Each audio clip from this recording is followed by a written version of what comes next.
respected venerables, distinguished guests, ladies and gentlemen, dear friends, a very good morning to you all. On behalf of the Academy of Sinology, a very warm welcome to Lampeter. My name is Kelly, and this is Hannah, and it's a real honour to be here today. The topic of our talk is ancestral remembrance, filiality and respectfulness.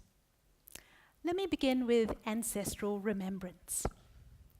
The ancestral remembrance ceremony is a fine tradition of China dating back to its earliest times. That's about 5,000 years ago, based on the formal records. These traditional ceremonies were revived in Hong Kong in 2012, and since then have taken place around the world, in Malaysia, in Singapore, in mainland China, and we've got some photos from Taiwan, Hong Kong, Australia, London, and even at UNESCO's headquarters in Paris. Yes, it was incredible. There are 195 member states of UNESCO. Can you imagine? There were representatives from all over the world commemorating their country's ancestors. That is virtually all of the world's ancestors. Well, this afternoon, Hannah, we'll be commemorating all of our ancestors from every country and every ethnicity right there on those memorial tablets. You mean the tablets on the backdrop behind us? They're behind the screen? Absolutely. We're looking at all the world's families on those tablets. Looks like the whole world is really one big family. That's right. As the word's ancestral remembrance suggests, the ceremony is an opportunity to reflect on the legacy of our ancestors, those gone before us, to celebrate their contributions, to reflect and learn from that, and to live in honour of all that they've taught us, so that we too can hopefully be role models for generations to come. It's like a circle of life. The other part of our title today is filiality and respectfulness. Filiality refers to serving our parents, and respectfulness is about serving our teachers. Those two words represent the greatest legacy from the perspective of traditional Chinese culture, and we'd like to share with you why and how that is. First, filiality. The whole point of the ancestral remembrance ceremony can be encapsulated in a single Chinese character, and that's the character for filiality. In English, it's often translated as filial piety, which basically means to love and care for parents. As they say, a picture tells 1,000 words, so let's take a closer look. The structure of a Chinese character helps us to understand its meaning. At the top, we have an abbreviated form of the character for old, and at the bottom, we find the character for child. Put together, it's like a picture of a child supporting an elderly person, such as their parents.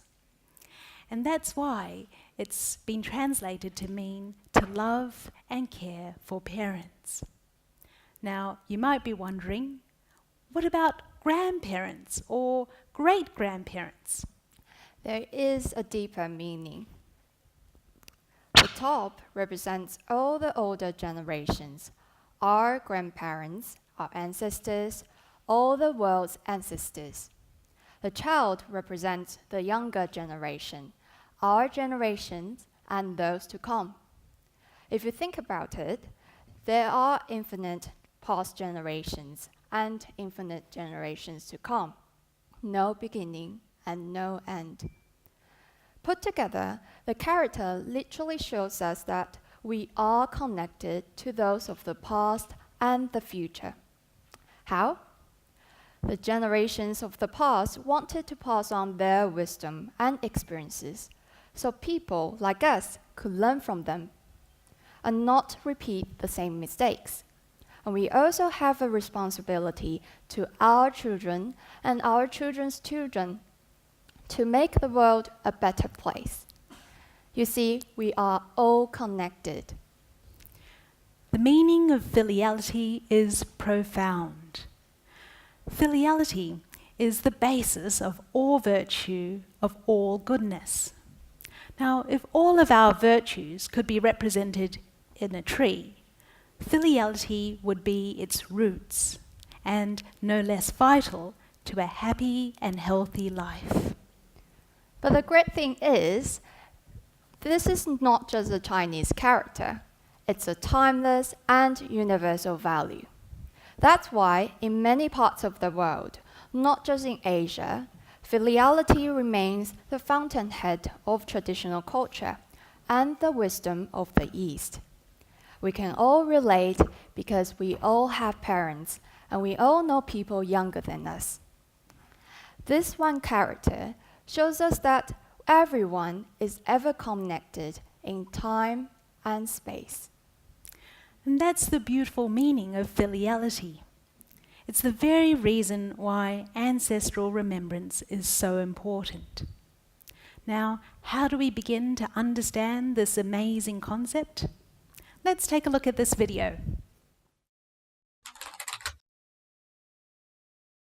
Just give me 1 second. Thank Sure. you. Sorry. Hey. Hi. 2 minutes. Thank you. Hi, good afternoon. Sorry about that. Oi.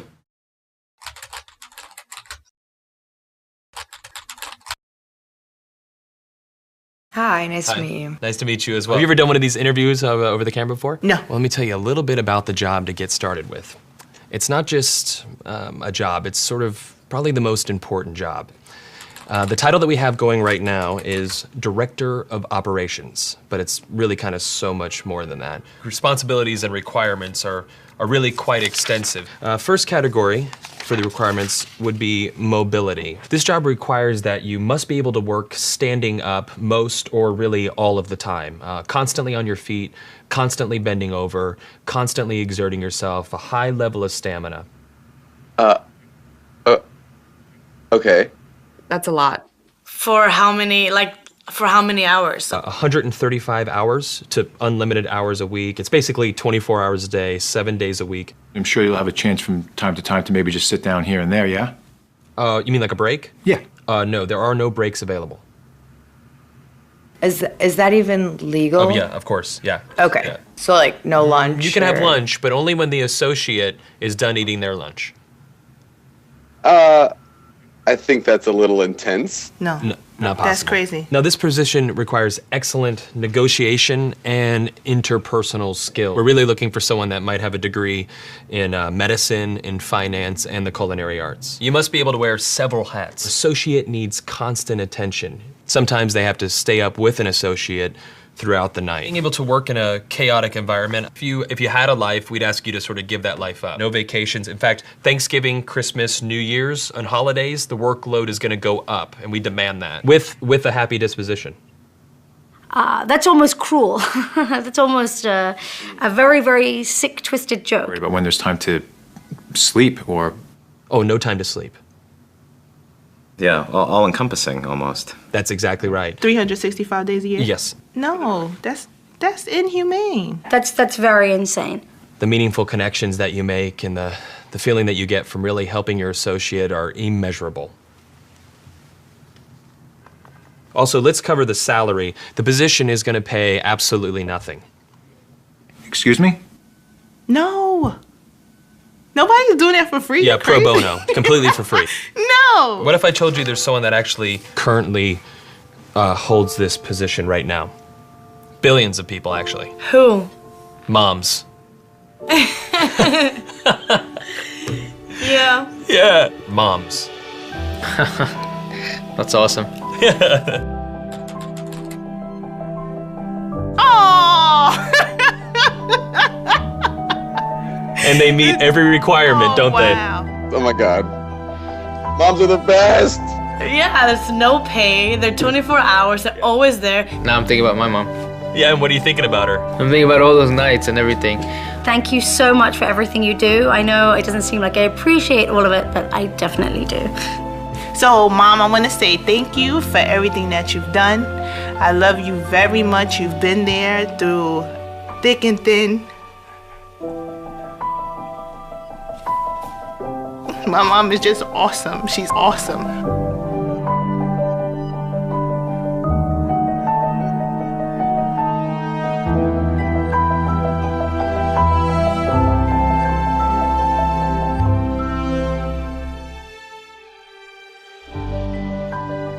Now, that is unconditional love. Absolutely. You could say that our parents were the first to show us what unconditional love really means. Each of us comes into this world with nothing at all. But our parents love us enough to care for us when we need it the most. They even go without sleep, as new parents do, put up with us in sickness and before toilet training. The Buddha once said, "The kindness of our parents is deeply profound. Their care and devotion never cease. From the moment our parents awake, their thoughts are with their children." Our parents think of us constantly, but how often do we think of them? Confucius once said, "We should be aware of how old our parents are. On the one hand, we rejoice for their health. On the other hand, we become anxious. Why? We often forget that our parents are growing older with each day, and that our time with them is limited. There is a famous saying, 'Love your parents and treat them with care, for you will only know their value when you see their empty chair.'"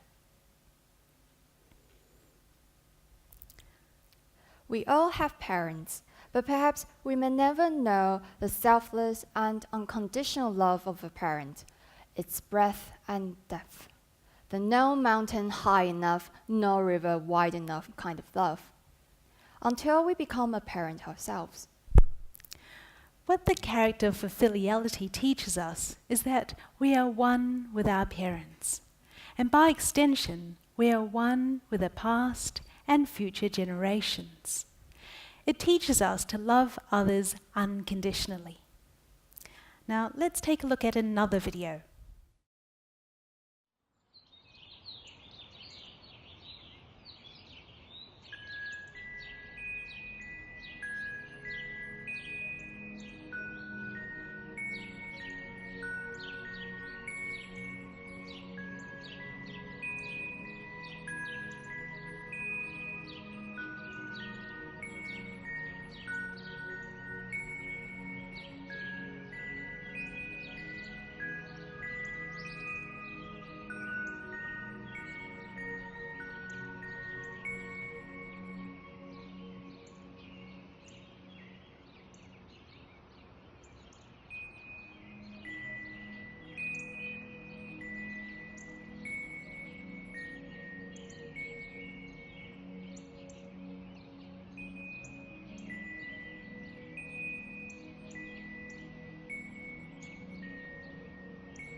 Τι είναι αυτό?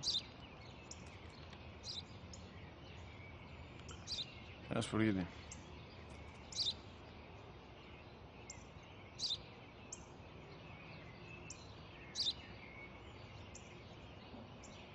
Τι είναι αυτό?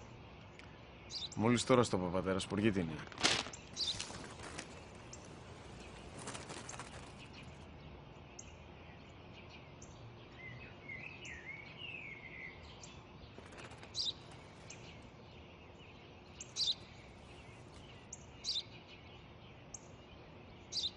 Τι είναι αυτό? Ένα σπουργίτη είναι, πατέρα. Ένα σπουργίτη. Σπου-γι-τι.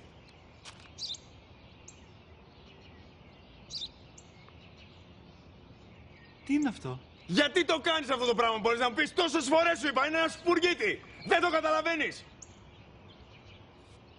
Πού πας?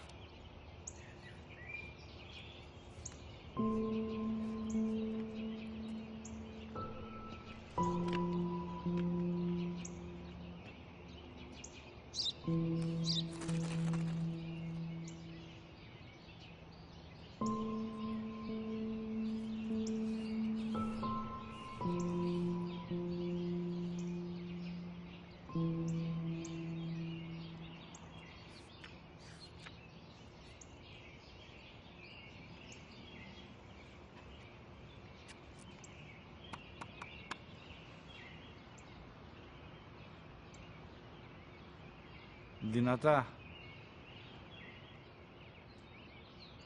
Σήμερα ο μικρός μου γιος που πριν λίγες μέρες έκλεισε τα 3 καθόταν μαζί μου έξω στο πάρκο όταν ένας σπουργίτη ήρθε και κάθισε απέναντί μας. Ο γιος μου με ρώτησε 21 φορές τι ήταν αυτό και του απάντησα και τις 21 φορές ότι ήταν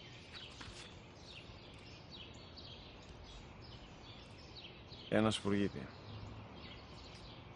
Τον αγκάλιασα τρυφερά και τις 21 φορές που μου έκανε την ίδια ερώτηση, ξανά και ξανά, χωρίς να εκνευριστώ, νιώθοντας στοργή για το αθώο μου αγοράκι.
Whenever I see that video, I always feel really moved. It doesn't matter where you come from. Loving our parents, reciprocating their kindness brings out the innate virtue in all of us. Our parents are the first people we know, and during the formative years of infancy and childhood, we tend to interact most with our parents at home. As such, our parents can influence how we learn and relate to everyone and everything for the rest of our life. You could say parents are tasked by nature to play leading roles in educating children in the way of being a human being. By learning to love unconditionally from our parents, reciprocating their kindness, and developing the heart to love all beings in the same way, even those we disagree with, we will have harmony. Case in point is Ming Ziqian, one of Confucius's famous students. He lived from 536 BC to 487 BC. When Ming Ziqian was very young, his mother died and his father remarried. Unfortunately, his stepmother was very unkind to him. You see, in the winter, she would clothe her own sons with warm clothes, but clothed him in garments made of rushes, which doesn't insulate at all. One time, he was driving the carriage for his father through the snow, and he became so cold he couldn't keep hold of the reins. When his father discovered how his second wife had been treating their son, he was determined to divorce her. But Ming Ziqian pleaded with his father. He said, "If she remains, only one child suffers. But if she leaves, all sons will be destitute." You see, even though Ming Ziqian was suffering from cold and hunger, he was still concerned about his stepbrothers and the family as a whole. And this moved his stepmother, who changed her ways. Confucius has praised Ming Ziqian's filiality in the Analects, and his model example remains well known to this day. That is the power of filiality, why it is at the heart of all virtues, and why it is regarded as the key to harmony and peace. The ancient sages saw the natural love between parent and child as something really important, and they wanted to come up with a way to make it last. What they came up with was education. Now, traditional Chinese culture is a fusion of Confucianism, Taoism, and Buddhism, as depicted in the artwork we can see. Now, let's have a show of hands. Hands up if you can see one person, two people, or three. We can all be right in this question. In the center is the Buddha, representing Buddhism. And at the left is Lao Tzu with the Taoist cap. And on the right is Confucius with the Confucian cap in blue. So all three schools of thought, Confucianism, Taoism, and Buddhism, highlight filiality. Now, by education, I mean learning about moral virtue, developing our character, realizing the wisdom from within to live with love for all. And education not only happens in the classrooms, but through the performing arts, music, craft, literature, all aspects of culture. And that's what these ceremonies are about. No doubt we'll hear more about that coming up with the next presentation from Ming Yan and Bo Han. And we'll feel it this afternoon. The whole ceremony, from the way that the gowns, the beating of the drum, the way each part of the service is announced, it inspires a feeling of respect? Yes, respect and gratitude for our ancestors. You see, without our ancestors, we wouldn't be here. Well, I'm not actually on stage holding the offerings. I do still feel as if I'm in the presence of my forefathers. And so these ceremonies help us to remember where we come from. Traditionally performed 3 to 4 times a year, these ceremonies also remind us to keep a sincerity and respectfulness at heart. And the sincerity and respectfulness is helpful to every aspect of life. Every aspect? Every part of our life. You see, as children, we practice filiality by loving and respecting our parents and elders in the family. And as we grow up, the practice of filiality, thus honouring elders, extends to all our teachers throughout our life. Well, this might be a silly question, but these days we pay for our education at school. So our teachers have to teach us. In the workplace, employers will offer training so that we've got the know-how and experience to do the job. Some might say, isn't this respectfulness a little outdated? You see, by teacher, we don't just mean the ones at school or at work. Confucius once said, "When walking along with two others, I always find a teacher among them." I seek to emulate the good examples, and the bad examples help me to reflect on what I need to improve on. Teachers are really all around us. They help us develop our character and fulfill our potential. They help us find our way in life. They inspire us to keep going when we are down. They often teach not only by what they say, but how they live. The truth is, if we don't respect our teachers, we don't learn anything. Our teachers are dedicated to imparting their knowledge and experience. As students, if we are sincere and respectful, we'll be able to fully understand and benefit. As the Buddhist great master Yingguang once said, if we have 10% of sincerity and respectfulness, we benefit by 10%. With 100% of sincerity and respectfulness, we benefit by 100%. So what we gain is directly proportionate to the extent of our respectfulness? That's right.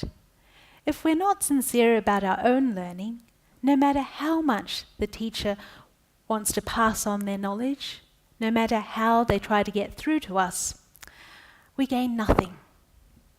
Now, good teachers are pretty difficult to find, but they will tell you that sincere students are rarer still.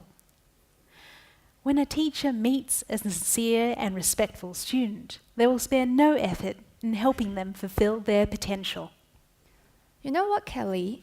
This reminds me of Venerable Master Ching Kong's story.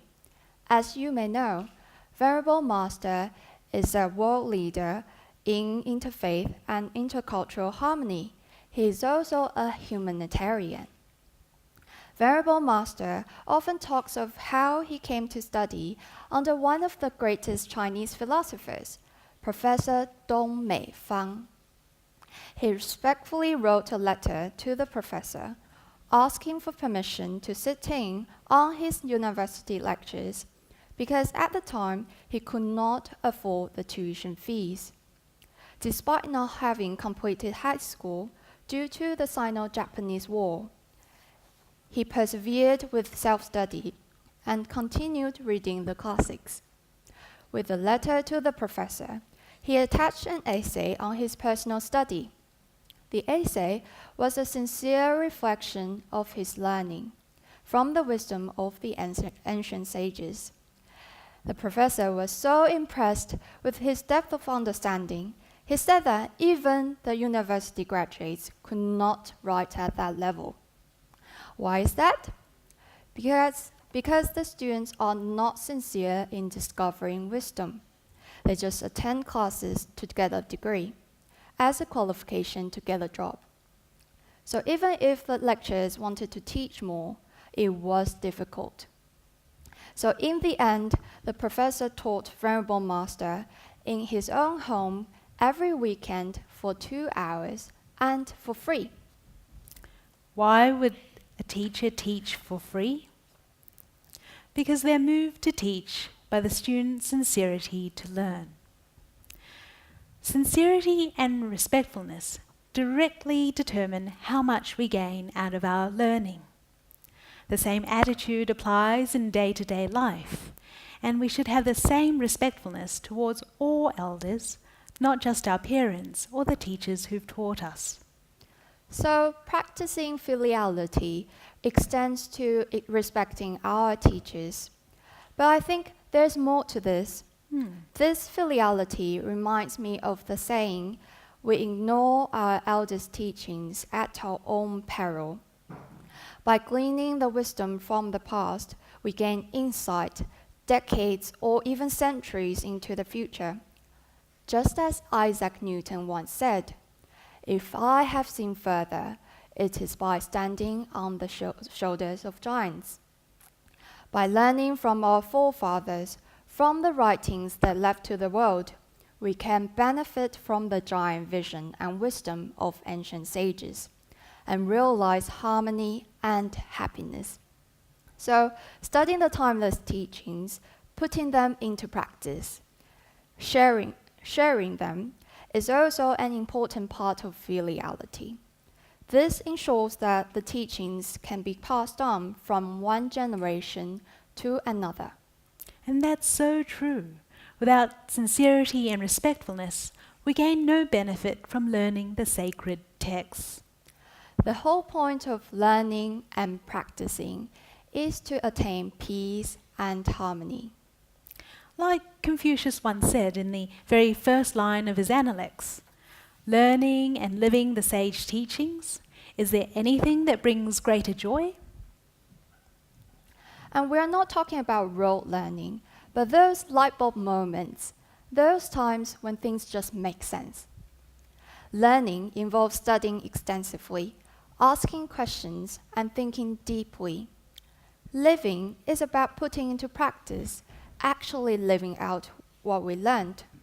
And that's what brings out inner happiness. Learning and living the sage teachings, is there anything that brings greater joy? That's what Confucius really meant. So, what do you mean by the sage teachings, Hannah? There's an amazing wealth of wisdom in the complete library of 4 branches of literature. Oh, I remember. We have a short video of the complete library. Let's take a look.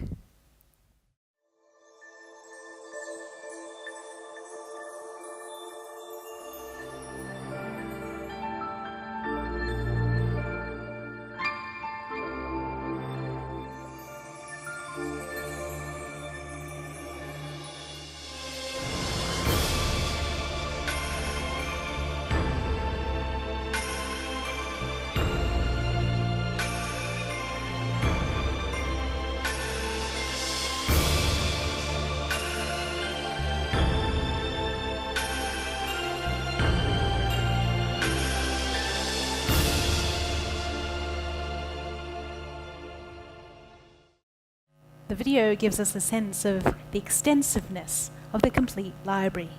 The whole collection fills up the writer room in the Founders Library on campus. It's the largest collection of writings and books in the whole history of China. It was commissioned by Emperor Qianlong in 1772. It brought together the greatest minds to compile the most important books, spanning a period of over 2,000 years, from before China's first imperial dynasty to its last. The first copy alone took 10 years to complete. Qianlong ordered 6 more copies. It was all handwritten, of course, so producing 6 more copies was no mean feat. And they located the 7 copies in different places to spread the risk of loss and damage.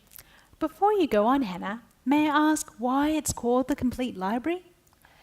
It is called complete because it covers every field of knowledge comprehensively, from philosophy, literature, and mathematics, science, and much more, all complete with commentaries and explanations.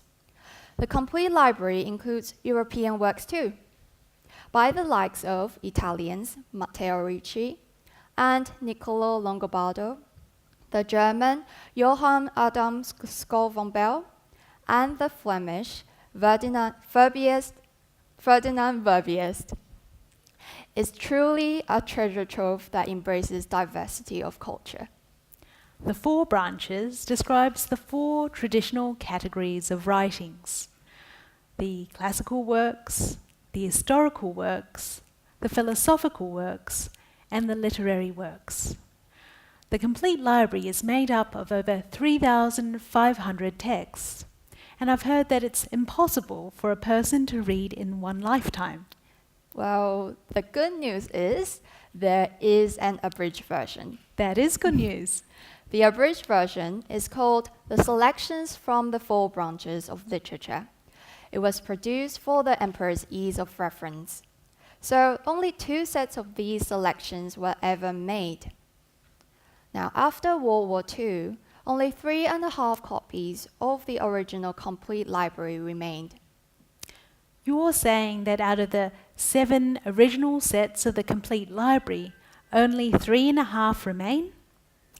Yes, not surprisingly, many were alarmed at the risk of losing such a world treasure.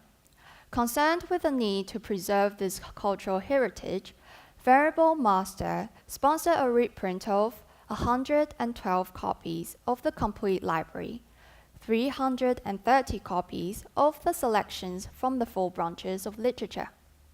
And he has donated them to all 4 corners of the world, to major universities, national libraries, and cultural institutes, for the benefit of learners today, and for safekeeping for generations to come. Every time I hear about this, I feel really moved. It means that even if there is some large-scale disaster, there should be enough copies around to survive in some part of the world. It's not just about sharing these collections of the wisdom for the here and now. Venerable Master is also thinking long-term, making sure that these timeless collections of wisdom remains for years to come, so that future generations can also learn and benefit by leading a happy and healthy life. We have the books now, but just as important as the books is having the people to read them.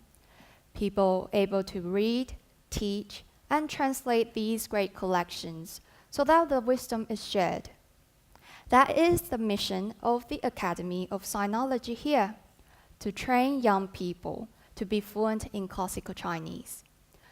And to undertake this work, this is the first academy of its kind in the UK.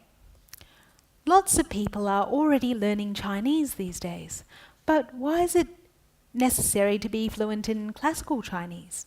These records of wisdom, like the complete library, have survived over hundreds of years and remain accessible to this day because they are written in classical Chinese using the Chinese characters, which transcend time and space. In fact, the Swedish sinologist Bernard Colgren, have you heard of him before? Yes, Bernard Colgren is a renowned expert on the Chinese language, known right around the world. He was a polylinguist. He understood all the Nordic, Greek, and Slavonic languages, and it was because of his understanding of other language systems that he could really identify the strengths of the Chinese language. And this is what he said. Not only were the Chinese able, thanks to this excellent medium, they were to keep contact with each other. In spite of their various dialects, they were also capable of communicating intimately with the Chinese of past age, in a way that we can hardly realize. Literary Chinese has been essentially the same throughout the ages, for several thousand years. So after mastering the language, a poem could be written at the time of Christ. 1,000 years later, or yesterday, it would be just as comprehensible and enjoyable. In other countries, where the written language follows the evolution of the spoken, a practically new literary language evolves in the course of a few hundred years. An ordinary English speaker of today can hardly go further back than 3 or 4 centuries. In their own literature, the earliest periods can only be appreciated after special philological study. However, to the Chinese, the literature of millennia remains ever accessible due to the nature of the literary language. I did a bit of research after reading about this. Have you heard of Beowulf? That's Old English, isn't it? That's right. Beowulf is the oldest surviving long poem in English. It is written in Old English, written in roughly the 9th century CE. If anyone looked at it today, you can see the letters of the alphabet, but it's otherwise unreadable. Yes, it's really difficult to make out the words. But we can still read and understand the Chinese writings from 2,000 years ago. For example, the Analects are the words of Confucius from the 5th century BCE, as recorded by his students. And it is just as if Confucius is directly talking to us or writing to us. The way we write classical Chinese today and the way it was written 2,000 years ago by the great thinkers in China are almost the same. So we can understand the classics. Now, the British historian and philosopher of history, Professor Arnold Toynbee, had a great analogy.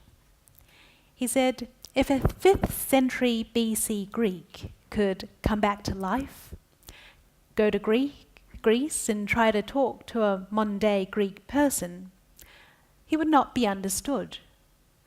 They would both be speaking Greek, but the sounds, the grammar, and the vocabulary of the Greek language have changed such that they would not understand each other. But if a 5th century BC Chinese person, say Confucius, were to come back to life and were to meet a Chinese person today, well, if they talked, they would be no better than the two Greeks. But the two could write to each other because the same characters, arranged in the same order, have the same meaning to Confucius as to the Chinese today. So they would be able to communicate. The British scientist and sinologist Dr. Joseph Needham at Cambridge described this literary language, classical Chinese, as unequaled to any other invented instrument of human communication. Classical Chinese is an ideal medium for preserving the wisdom of our traditional culture. For example, the Buddhist canon. Most people have heard of the journey to the West. It is based on a true story. The great master Xuanzang actually traveled to India and brought scriptures back to China, where he translated the Sanskrit into classical Chinese for preservation. While Sanskrit is incomprehensible to most today, we can still read classical Chinese. It's the same with the complete library. Sounds like some fantastic reading, but an awful lot of books. Well, in a nutshell, all of the teachings boil down to 12 timeless and universal virtues, and they are filiality, fraternity, loyalty, trustworthiness, courtesy, righteousness, integrity, shamefulness, benevolence, love, harmony, and peace. Regardless of where we come from, I think we can all relate to these virtues, and they are fundamental to human life. Let's take a look at two virtues. This is the character for trustworthiness. In this character, on the left is person. Why is it the character for person? We can see how the character for person, 人, looks just like a person bowing with hands together in front as a courteous greeting. It also represents a position of humility and respectfulness. Why? In this character, we find a gentle reminder of the eternal importance of being humble and respectful in all that we do. On the right is the character for speech. Putting the two characters together, person plus speech, means a person that can stand by their words. They are honest, they can walk the talk, and keep a promise. This is the character for trustworthiness. Our forefathers regarded the virtue of trust as fundamental to being a good person. If there is no trust, it's difficult to accomplish anything. If we don't trust in the sage teachings, if we don't have faith in our forefathers, then we wouldn't be able to benefit. So this trustworthiness is very important. Let's take a look at another character. This is the character for benevolence. On the left is the character for person, and on the right is the character for the number 2. That's 2 people like myself and others. When we think of ourselves, we must think of others. Why? We are all one entity. This value reminds us to keep a sincere and compassionate heart, to put others before ourselves. Just as the Bible says, love your neighbor as yourself. And it's a core teaching of Confucianism, Buddhism, Taoism too. In fact, the world's major religions share so many of the same core teachings. In the East, we have sage teachings, and in the West, the religions provided this moral compass. Treating others as we would wish to be treated is a universal virtue indeed, and at its utmost, this benevolence involves compassion and unconditional love for all. But where do we start? From loving our family members, from our parents, our spouse, partner, and children, and then expands to loving all people, just as boundless as the sky above and the earth below. We can see the sky shelters all, and the earth accommodates everyone and everything. And as human beings, we too can emulate the selflessness of nature. If you wanted to summarize it further, all these values are encapsulated in the first, filiality, or serving our parents. Traditional culture is about sustaining and translating the naturally unconditional love between parent and child that we all experience at the beginning of life, extending it through to all of our interpersonal relationships, as with our spouse, with people who are older or younger than us, with our leaders and subordinates, and with friends. Ancestral remembrance helps us to remember where we come from, and this inspires us to live in honor of those gone before us. We do so in 2 ways. By serving our teachers, always keeping sincerity and respectfulness at heart to learn from the people around us, and especially the sage teachings, the wisdom of the ancient sages, and then sharing what we learn with others so that the wisdom of the past can continue to benefit the present. So, serving our teachers is one way. And we also honor our ancestors by serving our parents, living out the spirit of unconditional love, doing our best at home, at work, and in the community, making our family proud. I think this final slide sums up how we feel in front of the memorial tablets of our ancestors. As a voice once put it so beautifully, I am strong when I am on your shoulders. You raise me up to more than I can be. the wisdom of our elders has given us so much, and that's what we're celebrating here today. Thank you very much. 迪奥肯保养，阿弥陀佛。